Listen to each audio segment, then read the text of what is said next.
भाभी, क्या है ये सब? आपको दिख रहा है ना मैं अपना इतना इंपॉर्टेंट काम कर रहा हूँ, और एक आप हो कि मुझे डिस्टर्ब करे जा रही हो, मुझे काम ही नहीं करने दे रही हो। क्या देवर जी, मैं तो आपको डिस्टर्ब भी करना चाहती हूँ, लेकिन आप हो कि अपना पूरा ध्यान अपने काम पे दे रहे हो, मेरी तरफ देख भी नहीं रहे हो। भाभी, आप क्या कह रही हो? मुझे कुछ समझ में नहीं आ रहा है। अरे देवर जी, तो मैं समझा देती हूँ ना। आपको तो पता है घर में कोई भी नहीं है, और आपके भैया हमेशा बाहर रहते हैं, काम पे बिजी रहते हैं। बोलते हैं कि मैं बिजी हूँ, बाद में बात करूँगा, ना फ़ोन उठाते हैं कभी कभी। तो मैं क्या करूँ, मैं बोर हो गई हूँ घर में। और क्यों ना हम एक दूसरे की दूरियाँ नज़दीकियों में ले आएं। क्या ख्याल है देवर जी आपका? अरे भाभी, अगर भैया बाहर काम कर रहे हैं तो आप समझिए ना। अगर वो बाहर कमाएंगे नहीं तो फिर ये घर कैसे चलेगा? तुम्हें सिलेंडर, बिजली का बिल, आपने जो कपड़े पहन रखे हैं सब भैया के पैसों से ही तो आ रहा है। मैं भी तो भाभी देखो ना, तैयारी कर रहा हूँ। मैंने सोचा था कि अपना रिज्यूम तैयार कर लूँगा, उसका जॉब सर्च करूँगा। अगर जॉब मिल जाएगी तो मैं भी भैया की तरह फिर पैसे कमाऊँगा। और एक आप हो कि मुझे काम नहीं करने देती हो, मेरे को डिस्टर्ब करके रख दिया आपने। अब देखो ना, आपको पता भी था कि मैं इतना इंपॉर्टेंट काम कर रहा हूँ, तब भी आपने मुझे जानबूझ के डिस्टर्ब करा।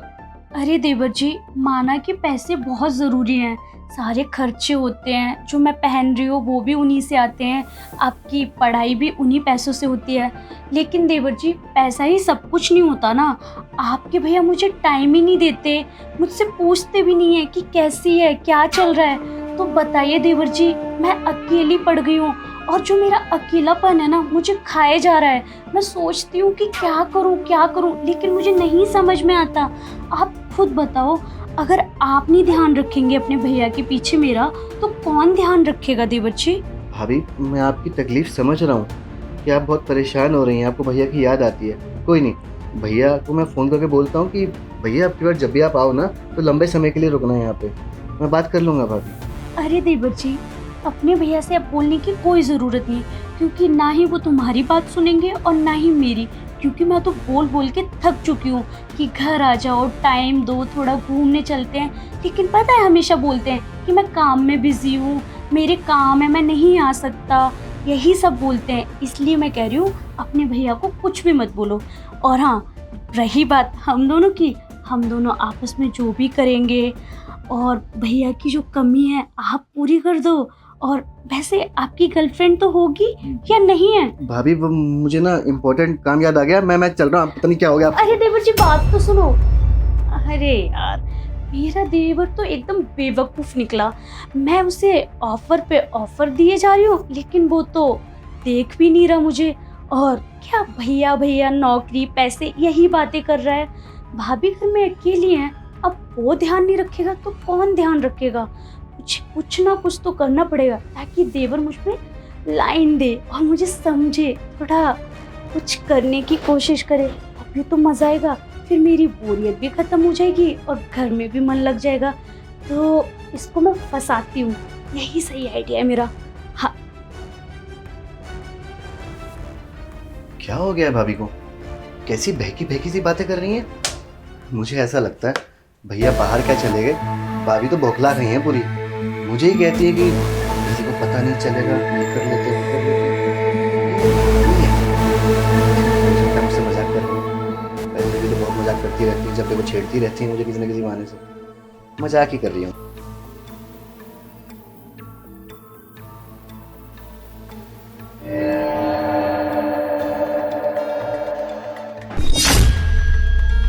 भाभी, आप यहाँ क्या हुआ? प्यास लगी थी? पानी पीने लो।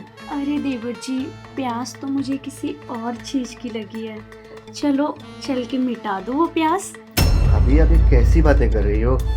आप क्यों नहीं समझ रही हो? भाभी, अगर ये मजाक है ना तो मजाक तक ही ठीक है, ये सब सही नहीं है। अरे देवर जी, सही गलत छोड़ो ना। और मैं कोई मजाक थोड़ी ना कर रही हूँ, मैं सच में कह रही हूँ कि मेरी प्यास मिटा दो। बहुत प्यास लगी है मेरे बदन में। और एक बार जरा नजर डाल के देखो, आपको भी मजा आएगा प्यास बुझाने में। तो देवर जी, चलिए ना। भाभी देखो, ये सब गलत है। मैं ये सब कुछ नहीं कर सकता। और भैया को पता चलेगा तो वो क्या सोचेंगे भाभी, आप समझने की कोशिश कीजिए। और मैंने कभी आपको उस नज़र से नहीं देखा है। आप मेरी भाभी हो और भाभी माँ जैसी होती है। भाभी मेरी बस का नहीं है। अरे भाभी छोड़ो। क्या माँ जैसी होती है? माँ तो नहीं हूँ ना। वो गलत सही क्या, वो समझ ही नहीं रहा। मेरे बदन में इतनी प्यास लगी है, वो है कि बुझाने के लिए तैयार ही नहीं है। बस एक बार ही तो बोल रही हूँ, एक बार कर ले, फिर उसका भी मन हल्का हो जाएगा, मेरा भी हो जाएगा। लेकिन वो मान ही नहीं रहा। क्या करूँ, कैसे फंसाऊँ ताकि उसको भी मज़ा आए और मुझे भी मज़ा आए। कुछ तो करना पड़ेगा, अगर नहीं किया तो देवर हाथ से निकल जाएगा। और वैसे भी मॉडर्न ज़माना है, भाभी देवर ससुर बहू के बीच तो सब चलता है। कौन किसको बता रहा है घर में, वो अकेला मैं अकेली। अब एक काम करती हूँ, रूम में बैठ के शांति से सोचूंगी कि इसको कैसे अपने जाल में फंसाना है। हाँ ये ठीक है।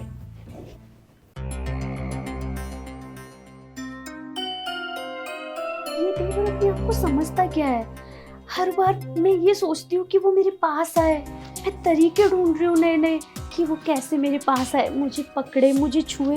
लेकिन अपने भैया के गुण गाए जा रहा है कि भैया ये करते हैं, भैया वो करते हैं, खर्चे उठाते हैं, साड़ी पहन रहे हो वो करते हैं। अरे ठीक है ना, सारे पतियों का काम होता है बीवी के खर्चे उठाना, लेकिन पति का काम ये भी तो होता है ना कि अपनी बीवी की देखभाल करना, अपनी बीवी की ज़रूरतें पूरी करना और अपनी बीवी के बदन में लगी हुई आग को बुझाना। लेकिन उसकी तो फिक्र नहीं है मेरे पति को। और मैं जब अपने देवर जी से बोल रही हूँ कि मेरे साथ वो सब कर लो, किसी को पता नहीं चलेगा, तो देवर जी हमें ज्ञान दे रहे हैं कि भाभी माँ समान होती है। हटाओ ना, कौन से ज़माने में जी रहे हैं कि भाभी माँ समान होती है। अब क्या करूँ, कैसे देवर को अपने पास बुलाऊँ? ऐसा करती हूँ, कमर दर्द का बहाना लगाती हूँ ताकि देवर जी आएंगे मेरे पास, मुझे यहाँ से छुएंगे और मैं मज़े लूँगी। क्या पता वो मेरे ऊपर आ जाएं, फिर हम वो सब करें। हाँ ये ठीक है। देवर जी, देवर जी, देवर जी, देवर जी, देवर जी, देवर जी, देवर जी। क्या हुआ भाभी? अब मेरी कमर में बहुत दर्द हो रहा है देवर जी। अरे भाभी अभी तो आप ठीक थी, अचानक से क्या हो गया? अरे वो मैंने सिलेंडर उठा के रखा ना। अरे भाभी तो आप मुझे आवाज मार देती, मैं कर देता। आप मेरे पे कहाँ ध्यान देते हैं? मैं कब से आपको अपने पास बुलाना चाहती हूँ, लेकिन आप होके हमसे दूर ही भाग रहे हो। अब मेरे बहुत दर्द हो रहा है देवर जी। भाभी मैं एक काम करता हूँ, मैं डॉक्टर को लेकर आ जाता हूँ। अरे डॉक्टर को छोड़ो ना, वो टाइम वेस्ट होगा, आएगा, तुम ही दबा दो ना मेरी कमर। ठीक है भाभी, कहाँ हो रहा है बताओ? यहाँ हो रहा है। यहाँ? थोड़ा और ऊपर, यहाँ? थोड़ा और ऊपर, यहाँ? थोड़ा और ऊपर। भाभी क्या है ये सब? मैं आपके सारे ड्रामे समझ रहा हूँ, जा रहा हूँ मैं यहाँ से। अरे देवर जी क्या ड्रामे, अब घर में कोई है नहीं, पति देव जी है नहीं और बच्चे आप, तो मैं आपसे नहीं बोलूँगी सब कुछ करने के लिए, तो किससे बोलूँगी? आप खुद बताओ, अगर मैं बाहर जाके मुंह मारूंगी तो आपको भी बुरा लगेगा ना कि हमारी भाभी ऐसी है। इसलिए मैं कह रही हूँ, घर की बात घर में रहेगी और आप मान जाओ, एक बार हाँ कह दो देवर जी। भाभी ये सब ना गलत है। अगर भैया को पता चलेगा तो उनके दिल पे क्या बीतेगी। चलो यहाँ तो आप करने के लिए बोल रही हो ना मेरे साथ, अगर मान लो भैया बाहर किसी और लड़की के साथ यही सब करें, कैसा लगेगा आपको? बुरा लगेगा ना। और भाभी एक बात बता दूँ आपको, जब आप शादी करके पहली बार इस घर में आई थी ना, तो मैंने पता क्या सोचा था कि मेरी भाभी नहीं मेरी माँ आई है। क्योंकि मैं तो जब पैदा हुआ था मम्मी पापा गुजर गए थे, तब से भैया ने मेरी देख रेख करी, मुझे पाला पोसा, मेरे को बड़ा करा, सारे खर्चे मेरे उठाए। कितना प्यार करते हैं वो मुझसे, अंधा विश्वास करते हैं मेरे ऊपर। और मैंने सोचा था कि मेरी माँ जैसी। आई एम सॉरी देवर जी, मुझसे गलती हो गई, मैं बहक गई थी। मैंने सोचा था कि पति तो घर में रहते ही नहीं है, देवर से सारी ज़रूरतें पूरी करवा लेती हूँ, लेकिन मैं गलत थी। भाभी तो माँ समान होती है और मैंने इसी रिश्ते पे दाग लगाने की कोशिश की, मुझे माफ़ कर दीजिए। अभी जो आपने हरकतें करी है ना, मेरा दिल तो ये कर रहा है कि अभी कभी भैया को फ़ोन करूँ, आपकी इन हरकतों के बारे में बताऊँ। नहीं नहीं देवर जी, अपने भैया को कुछ मत बताना, और मैं वादा करती हूँ कि आज के बाद ऐसा कभी सोचूंगी भी नहीं और ऐसे ख्याल भी नहीं लाऊंगी मन में। मुझे माफ़ कर दीजिए देवर जी, मुझसे गलती हो गई। प्लीज़ देवर जी अपने भैया को कुछ मत बताना, वरना मैं कहाँ जाऊँगी, मैं कहीं की नहीं रहूँगी। देवर जी मुझे माफ़ कर दीजिए। ठीक है भाभी, इस बार मैं आपको माफ़ कर रहा हूँ, मैं भैया को कुछ नहीं बताऊँगा, जा रहा हूँ मैं यहाँ से। ठीक है देवर जी, मैं कितनी गलत थी कि मैं भाभी देवर के रिश्ते को खराब करना चाह रही थी। मैं सोच रही थी कि पति नहीं है तो देवर ही सही, लेकिन मैं सच में बहुत गलत करने जा रही थी। भगवान मुझे कभी माफ नहीं करेगा। मैं माँ जैसे रिश्ते को बदनाम कर रही थी।